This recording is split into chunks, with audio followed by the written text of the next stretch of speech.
The Annihilators are a loyalist chapter of the Adeptus Astartes and successors of the Imperial Fists, created in the 15th founding during the 36th millennium.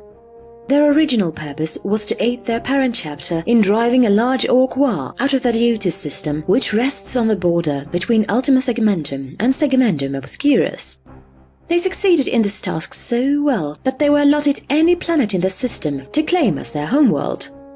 They chose the former agri-world of Duties 3, which they renamed Stormvault. Once they constructed the foundation of their fortress ministry, the last bastion, upon Stormvault, they promptly targeted the remnants of the Greenskin War in the nearby Calandra system, which borders the warp storm known as the Storm of the Emperor's Wrath. There, they fought a bloody, two-pronged 5-year war between the Orcs and a great company from the Iron Hands Traitor Legion known as the Calandra Crusade. After their hard-fought victory, they have continued to launch several crusades in Ultima Segmentum and Segmentum Obscurus, as well as keeping watch on any traitor activity coming from the Storm of the Emperor's Wrath and stopping it dead in its tracks. The Annihilators are known for their emphasis on discipline, rigid hierarchy, and preference for massed, blunt frontal assaults with heavy armored support. They are a fairly Codex-compliant chapter, but, like their non-compliant brothers in the Black Templars, they have exploited as many loopholes as they can in order to increase their numbers beyond the 1,000 marine limit. Though they are not fleet-based, they maintain a sizable fleet of their own, much of which is dedicated to patrolling the Storm of the Emperor's Wrath for traitor activity. In this sense, it acts as the first line of defense. The chapter colors are of a flat, olive green with deep blue trim on the pauldrons and a glimmering gold aquila on the chestplate. Their insignia of a blue fist within a red crescent is always displayed on the left pauldron, with the right pauldron displaying the company via shape, its color and the number within it signifying the unit. The company is also represented by markings on the right knee pad. The veteran company knee pad is black, whilst the third company is white, and all other companies have black and white knee pads in unique patterns. Those Marines attached to the HQ have a unique red knee pad to further signify their place in the chapter. Specialist roles such as chaplains and apothecaries replace the unit number with the appropriate insignia. Apothecaries are mainly colored bone white rather than green, and chaplains are allowed to a surprising amount of customization with the color scheme of their armor, though they tend to stick to black with olive green body trim, retaining the blue pauldron trim. To emphasize the Annihilators working as a single entity, no battle brother is given or allowed a name, aside from the few who are granted one by ascending to the chapter's headquarters. Individual High Gothic numerical designations, along with reference to their respective unit and company, if necessary, take the place of a name, with the first standard marine of a squad or unit referred to as primers, the second as seconders, the third as trinitors, and so on. Sergeants, captains, chaplains, and apothecaries are simply referred to by their role, along with their unit, in the case of sergeants, and their respective company. To the Annihilators, discipline and obedience are the most important factors of all, to the point where even the slightest deviation from or questioning of orders from a superior is punished severely. The harshest punishment the chapter uses, aside from execution for treason, grievous insubordination, or gross incompetence, is to have the Marine's left hand cut off and replaced with a crude hook for the rest of his service. The Annihilators are also one of the few chapters to still openly enforce the Edict of Nicaea, believing a large psychic presence in the chapter to be too dangerous, thus having no librarians of their own. However, rather than letting the imaged psychic potential in a Marine in their ranks go to waste, they exile them to either become a member of the Death Watch or a Psyker in another successor chapter of the Imperial Fists, or perhaps even to the first founding Imperial Fist chapter. The Annihilators' adoptive homeworld of Stormvault was formerly an agri-world named Duties 3, before an orc war overran the system and devastated the planet. It is one of 3 habitable planets in the Duties system, neighbored by the Death World of Duties 2 and the Forge World of Amalgam, which the chapter uses to provide ammunition to various forces in the Imperium as their tithe. The other 4 non-inhabitable planets are used as both massive planet fortresses, each occupied by 20 million baseline human System Defense Force soldiers, and to extract their resources with vast, continent-spanning mines for Amalgam's factorums. Since Stormwald's liberation, renaming and settlement by the Annihilators, the planet has grown back much flora and fauna, though its ecosystems are now much harsher than they were in the planet's agri-world origins. The landscape primarily consists of arid wastelands, occasionally interspersed with patches of hostile forest containing dangerous plants and animals that had adapted to survive the orc presence from before the Annihilators drove them out. A century into their stewardship, the chapter encouraged a sizable number of Imperial citizens and refugees to settle on the planet, but only offered them the bare minimum of necessary infrastructure and supplies to survive. This was to encourage the ensuing generations to become tough enough to make Stormwald into both a homeworld and recruitment world for the chapter. The Annihilators also hold an eternal vigil over the Calandra system they fought so hard over, maintaining a large chapter keep on one of its planets, which they had thusly named Supremitaph. They also used the system as an observation post to prevent traitor activity in the storm of the Emperor's wrath from reaching outward. The chapter's fortress monastery on Stormwald is a grand fortress named the Last Bastion. It currently covers a landmass of 40,000 kilometers and has been continuously layered and expanded upon ever since the Annihilators first settled on the planet.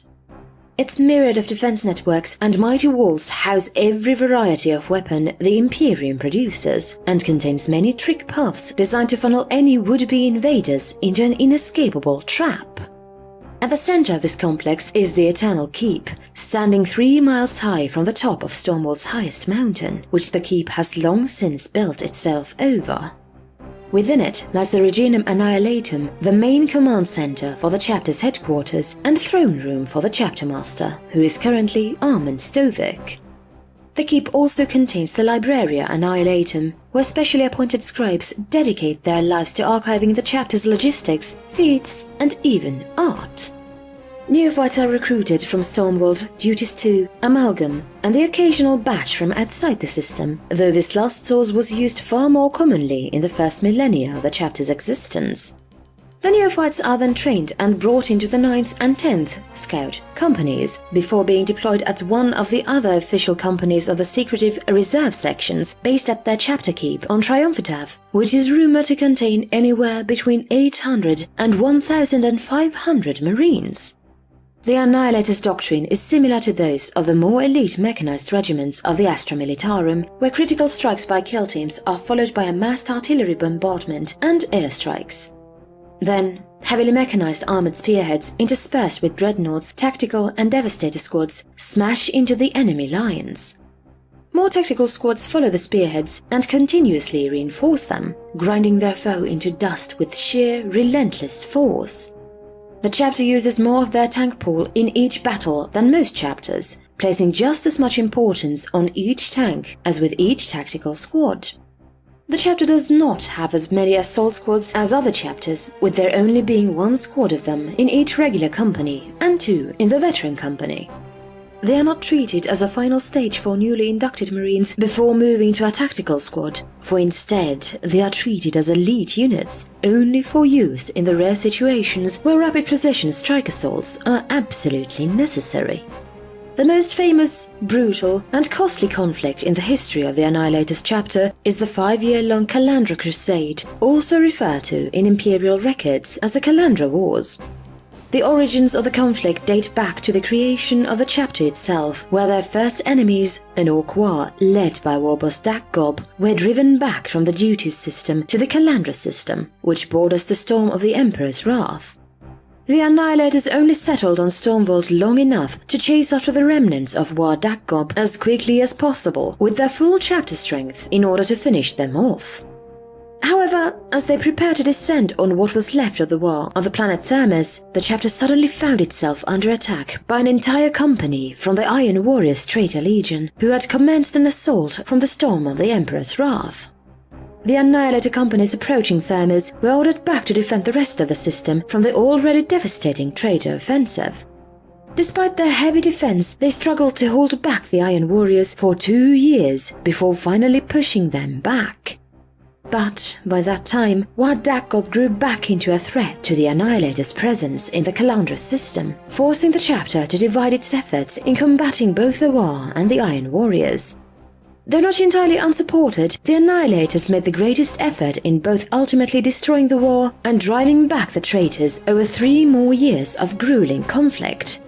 When the crusade finally ended, the Supremacy of Chapter Keep was founded, followed by a grand feast there and another in the last bastion's Eternal Keep. 2 entire floors with the Eternal Keep are dedicated as a shrine to their victory and to the many battle brothers who laid down their lives to gain it for the chapter and for the Emperor.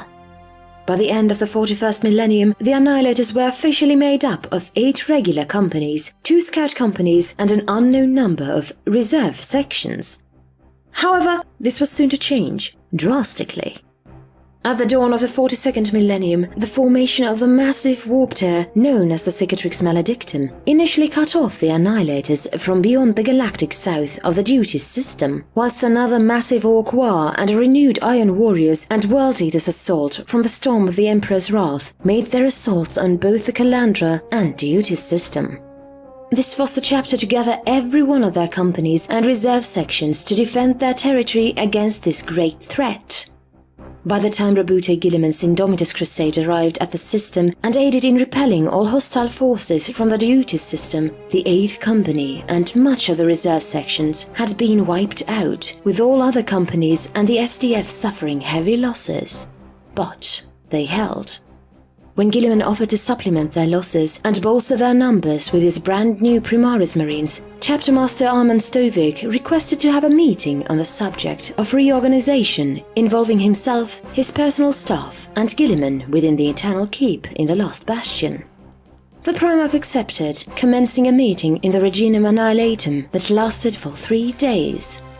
Not much is known of what exactly was discussed, other than it ending with Guilliman storming out of the room in frustrated indignation and Stovik strolling behind him with a smug, satisfied grin.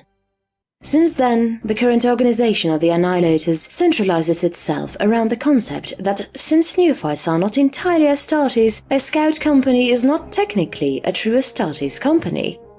Thus, the 2 former scout companies are now amalgamated into one large scout company, but it does not count as one of the 10 mainline companies.